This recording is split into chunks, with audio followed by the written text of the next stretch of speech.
ایک مرتبہ اللہ کے نبی حضرت عیسیٰ علیہ السلام کہیں جا رہے تھے۔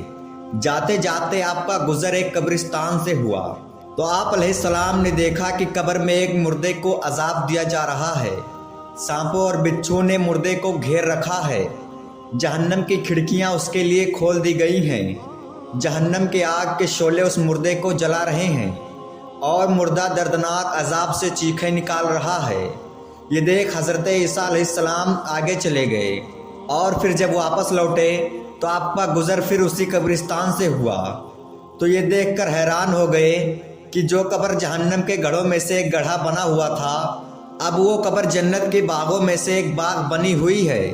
وہ مردہ جو جہنم کی آگ میں جل رہا تھا اب وہ جنت کی وادیوں میں گھوم رہا ہے۔ حضرت عیسیٰ علیہ السلام یہ دیکھ کر حیران رہ گئے اور آپ نے اپنے دونوں ہاتھوں کو اٹھایا اور عرض کیا، یا اللہ، ابھی تھوڑی دیر پہلے میں یہاں سے گزرا تھا۔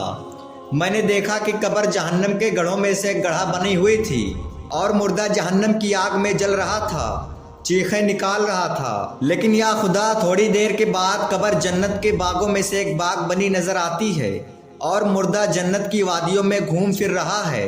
یا اللہ، یہ کیا ماجرا ہے؟ تو اللہ تبارک و تعالیٰ نے فرمایا، اے عیسیٰ، ماجرا اصل میں یہ ہے، یہ جو شخص ہے بہت گناہ گار ہے، بدکار ہے، سیاہ کار ہے۔ اس نے اپنی زندگی میں کبھی نیکی کا کام نہیں کیا، لیکن یہ شخص جب زندہ تھا تب اس نے اپنی بیوی کو وصیت کیا تھا کہ تمہارے پیٹ میں جو بچہ پل رہا ہے اسے قرآن کی تعلیم دینا۔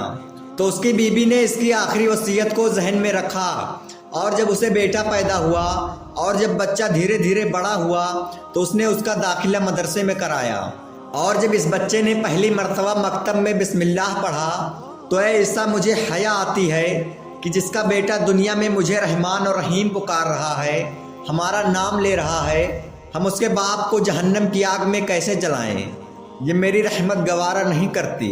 اے عیسیٰ، بچے کے منہ سے نکلی ہوئی بسم اللہ کے صدقے میں نے اس گناہ گار شخص کی مغفرت فرما دی۔ سبحان اللہ۔ دوستوں، اگر آپ چاہتے ہو کہ آخرت میں ہماری بخشش ہو جائے تو اپنے بچوں کو قرآن کی تعلیم دو، اپنے بچوں کو قرآن پڑھاؤ، اپنے بچوں کو قرآن پاک سکھانے کی کوشش کرو۔